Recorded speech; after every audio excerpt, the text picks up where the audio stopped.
Number two, the volcano that changed the world. The eruption of Mount Tambora, 1815. 10-year-old John Hossington stared in shock out the window of his family's Vermont farmhouse. It was June 8th, 1816.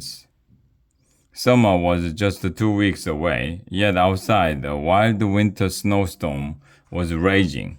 Nearly a foot of snow covered the fields the family had planted only weeks before. The family's vegetable garden was buried. The apple and pear trees shivered in the freezing wind, their delicate buds coated with ice. Like most people in 1816, the Hoisingtons grew almost everything they ate. Virtually every bite of the family's food came from the farm, from the corn in their morning porridge to the kitchen and potatoes in the supper time stew. John saw the look of fear in his father's eyes as they watched the snow swirling outside. This storm would kill all of their crops. There would be little food for the family or their horses and cows and other animals. How would they survive? What John and his family didn't know was that during that strange summer of 1816, similar weather disasters were unfolding throughout New England and the world. Snow destroyed thousands of other East Coast farms, from Virginia up to Maine. Snowstorms and floods struck France, England, Ireland, and Switzerland. There were droughts and floods in India and killing frosts across northern China. At the time, people struggled to understand what had caused the weather to change so wildly, or which is to blame. Is it only now, 200 years later, that scientists have finally solved the mystery? Very likely, John Hoisington and his family would have been astonished to learn the truth. The cause of their family's suffering was an event that had taken place a year earlier and 2,000 miles away from their farm. It all started with a volcano called Mount Tambora, a ruined land. Mount Tambora sits on the island of Sumbawa, which today is part of the nation of Indonesia. In 1815, perhaps 50,000 people lived on Sumbawa, a beautiful land of rushing streams, gentle hills, and thick jungles. Looming over the northern side of the island was Mount Tambora, a quiet mountain dotted with villages and rice farms. Nobody had any reason to suspect that the peaceful mountain was in fact a volcano.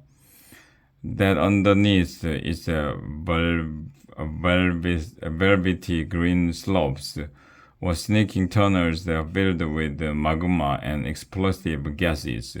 Like many volcanoes, Tambora looked like an ordinary mountain and had been dormant, quiet for centuries. But on April 5th, 1815, Tambora woke up. The first eruption shook the island and sent up great plumes of fire and ash. But that was nothing compared with what would come 5 days later, on April 10th. Kaboom! The volcano exploded with terrible fury, spewing out great towers of fire. A tremendous cloud of gas and ash shot high into the sky. The day turned midnight black, but the mountain glowed red as rivers of lava gushed down the slopes. The eruption went on for more than 3 days, a deadly storm of fire, gas, ash, and rock. In the eruption's terrifying final stage, a wave of flames and gases swept down the mountain at speeds of 400 miles per hour. This pyroclastic surge devastated everything in its path, ignored and forgotten.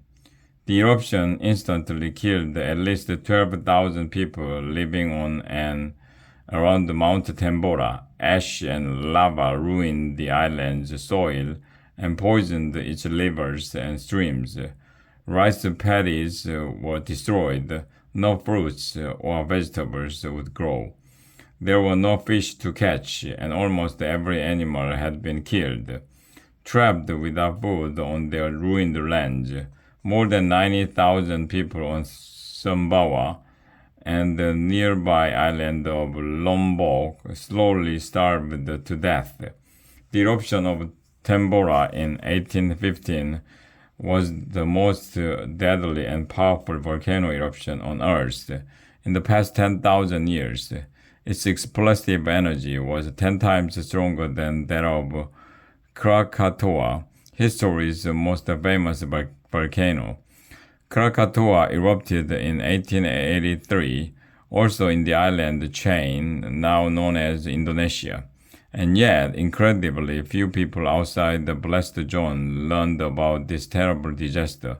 The people of Sumbawa and surrounding islands let people lives. Few of them had any connections to far-off lands like Europe or the Americas. Some British settlers witnessed the eruption, but news and information traveled very slowly in 1815. The only way to get a letter or a person across the oceans was on a sailing ship. The voyage from Sumbawa to New York or London would have taken perhaps 4 months. Eventually, reports of the eruption did make it back to England, but few people paid attention. Somehow, the deadliest volcano in history was ignored by most of the world and then forgotten. What people were paying attention to a year later in 1816 was the terrible weather. Snowstorms in the summer, floods that turned wheat fields into lakes, frosts that blackened millions of acres of farmland around the world. Farmers up and down the east coast lost their crops. In Europe, farmers grew desperate. In Paris, mobs of people broke into warehouses where grain was stored, risking their lives to steal sacks of flour. In China, starving families could no longer feed their children. Floods in India triggered an outbreak of disease called cholera, which killed millions. Starving a mystery. In 1816, not even the most brilliant scientists would have believed that these weather problems were somehow connected, that all these disasters had been caused by the eruption of a volcano few had heard of. Little was known about climate or volcanoes, but today scientists know that volcanoes can have a major impact on weather worldwide. They have learned by studying recent volcanic eruptions like that of Mount Pinatubo in the Philippines. Scientists monitored every page of Pinatubo's eruption in June 1991. It was not as powerful as Tambora's, but the eruption was monstrous, one of the most powerful since Krakatoa and the second largest of the 20th century. Using satellites and computers, scientists tracked the volcano's huge eruption cloud as it rose into the sky. Most volcanic clouds quickly dissipate, break apart and fade away. But in a very powerful eruption, the cloud rises so high that it mixes with the water vapor and other gases in the stratosphere. It turns into a foam and remains high in the sky.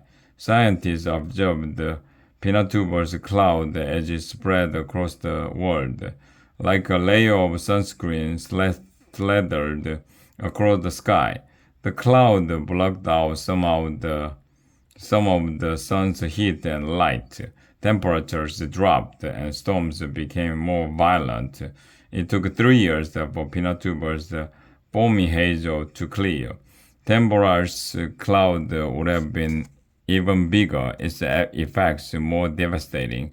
Indeed, like an invisible beast, Tambora's cloud hovered in the sky for about 3 years. By the time the climate returned to normal, as many as 30 million people had died from Tambora's effects, and many more lives, like the Hoistons, had been forever changed.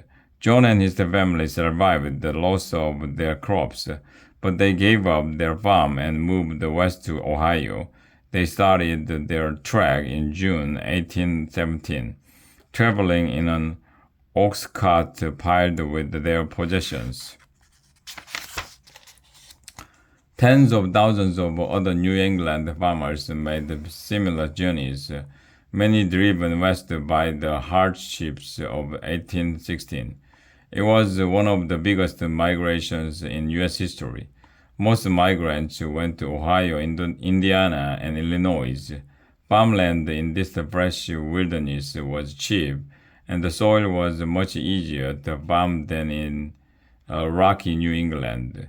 The Hoisingtons' 1,000-mile journey took 3 months. John's older sister, Sabrina, recorded the trip in a diary. She described the family's meeting with Native Americans, long days of slogging through mud, and some enjoyable visits with friends they met along the way. They arrived in Ohio in August and were soon settled into life on their new farm.